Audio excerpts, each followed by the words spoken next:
भाभी या विधायक, किसके डर से हेमंत को हुआ चंपई पर भरोसा? शिबू सोरेन, कल्पना सोरेन, सीता सोरेन, रूपी सोरेन, ये वो नाम हैं जिनको झारखंड का सीएम बनाने की बात हो रही थी।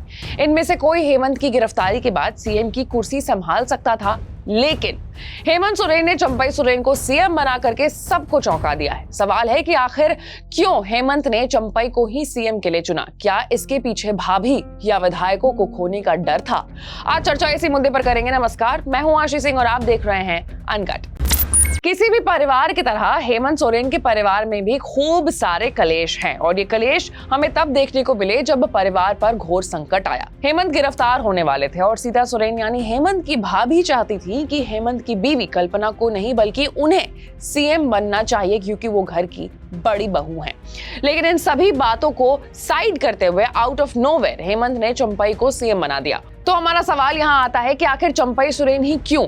इसके पीछे बहुत बड़ा पारिवारिक कलेश और पार्टी में मतभेद है। खबरों के अनुसार दरअसल कल्पना सोरेन के सीएम बनने का विरोध पार्टी और परिवार दोनों में हो रहा था। तो हेमंत सोरेन शिबू सोरेन के 3 बेटों में से दूसरे नंबर पर आते हैं और पहले बेटे दुर्गा सोरेन का 2009 में ही निधन हो गया था। हेमंत सोरेन से पहले दुर्गा सोरेन ही राजनीति में सक्रिय थे। दुर्गा सोरेन की पत्नी सीता सोरेन भी दुमका के जामा से विधायक है। पार्टी की बैठक के दौरान सीता सोरेन ने हेमंत सोरेन की पत्नी कल्पना सोरेन के नाम का सीधा विरोध किया था। उनके साथ 2 और भी विधायक थे जो कि हेमंत के फैसले से खुश नहीं थे। बताते चले कि झारखंड मुक्ति मोर्चा के झारखंड विधानसभा में 29 विधायक हैं। कई बार पार्टी में टूट की अटकलें भी लगती रही हैं। सिर्फ यही नहीं, कल्पना को सीएम बनाने में कानूनी अड़चन भी आ रही थी। कल्पना सोरेन अभी विधायक नहीं है। संवैधानिक प्रावधानों के मुताबिक अगर विधानसभा का कार्यकाल 1 साल से कम बचा है तो मिड टर्म इलेक्शन नहीं करवाया जा सकता। ऐसे में कल्पना सोरेन का सीएम बनना मुश्किल था। अगर ऐसी अड़चन आती तो किसी और को मुख्यमंत्री बनाया जाएगा। हालांकि सब कुछ ईडी के होने वाली पूछताछ के परिणाम के बाद ही तय होता, क्योंकि अगर हेमंत सोरेन गिरफ्तार नहीं होते तो वही मुख्यमंत्री के रूप में झारखंड में बने रहते। इन सभी चीजों को ध्यान में रखने के बाद ये बात तय किया गया कि कल्पना तो सीएम नहीं बनेगी और हेमंत के रिश्ते में भाभी लगती सीता सोरेन भी नहीं बनेगी क्योंकि उनके रिश्ते हेमंत से अच्छे नहीं थे। इसके बाद हेमंत ने चंपई सोरेन को सीएम बनाने का फैसला किया क्योंकि चंपई सोरेन सबसे सेफ, और जब शिबू सोरेन ने झारखंड मुक्ति मोर्चा बनाया था तो चंपई सोरेन संस्थापक सदस्यों में शामिल थे। इस समय वो जेएमएम के उपाध्यक्ष भी है, लेकिन उन्हें चुने जाने की सबसे बड़ी वजह यह है कि चंपई कोल्हान के इलाके से आता है। कोल्हान के इलाके को बीजेपी का सबसे मजबूत किला माना जाता है। इसके इलाके में अब तक झारखंड को 3 मुख्यमंत्री इस इलाके से मिल चुके हैं। बीजेपी को 2 मुख्यमंत्री अर्जुन मुंडा और रघुवर दास इसी इलाके से रहे और मधु कोड़ा भी इसी कोल्हन इलाके से मुख्यमंत्री बने थे। झारखंड में पिछले विधानसभा चुनाव में बीजेपी को कोल्हन के इलाके में उम्मीद के मुताबिक सफलता नहीं मिली थी। 13 विधानसभा सीटों पर बीजेपी का प्रदर्शन खराब हुआ था। निर्दलीय चुनाव लड़ने वाले बीजेपी के नेता रहे सरयू राय को जीत मिली थी। कोल्हान में बीजेपी के खराब प्रदर्शन की वजह से रघुवर सरकार की वापसी नहीं हो पाई और हेमंत सोरेन की सरकार बन गई थी। अब चंपई सोरेन भी कुछ कम नहीं है। उनका पॉलिटिकल करियर भी बहुत ही ज्यादा इंटरेस्टिंग है। चंपई सोरेन ने स्कूली पढ़ाई भले ही 10वीं स्टैंडर्ड तक ही की है, लेकिन उनकी जो राजनीतिक ज्ञान है वो बहुत ही ज्यादा है।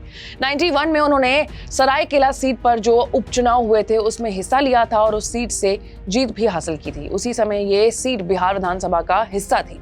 इसके बाद चंपई सोरेन 1995 में हुए चुनाव में भी इस सीट से जीत हासिल की थी। हालांकि 2000 में वो चुनाव हार गए थे। फिर उसके बाद 2005 में फिर से उन्होंने वापसी की और फिर कभी पीछे मुड़कर नहीं देखा। झारखंड को अलग राज्य बनाए जाने को लेकर जो आंदोलन हुए उसमें भी ये काफी एक्टिव रहे थे, जिसके बाद से इन्हें झारखंड टाइगर का खिताब मिल गया।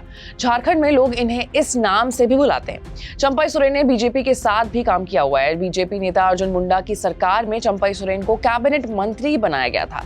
फिर इसके बाद झारखंड में राष्ट्रपति शासन लागू हो गया और बाद में हेमंत सोरेन की पार्टी झारखंड मुक्ति मोर्चा ने सरकार बनाई, जिससे झारखंड मुक्ति मोर्चा के सरकार में चंपई सोरेन को food and civil supply transport minister बनाया गया। फिर उसके बाद 2019 में एक बार फिर से हेमंत सोरेन मुख्यमंत्री बने और इस बार चंपई सोरेन को transport, schedule tribe, schedule caste and backward class welfare minister बनाया गया। और अब 2023 में जब हेमंत सोरेन ने अपने पद से इस्तीफा दे दिया है तो झारखंड मुक्ति मोर्चा ने अपना विधायक दल का नेता चंपई सोरेन को बनाया है, जिसके बाद अब वो झारखंड के नए मुख्यमंत्री हैं। तो ये आप देख सकते हैं कि कितने अच्छे से, कितने सावधानी से झारखंड के जो एक्स सीएम हैं हेमंत सोरेन, उन्होंने गिरफ्तारी के पहले ये पूरी प्लानिंग प्लॉटिंग की, जिससे कि परिवार में भी कोई कलेश ना हो, पार्टी के भी जो लोग हैं वो नाराज ना हो, और अचानक से out of nowhere Champai Soren को नया सीएम झारखंड का बना दिया। अब इस मामले से जुड़े हर एक खबर से अपडेटेड होने के लिए आपको अनकट को लाइक, सब्सक्राइब और शेयर करना होगा। मैं थी आपके साथ आशीष सिंह।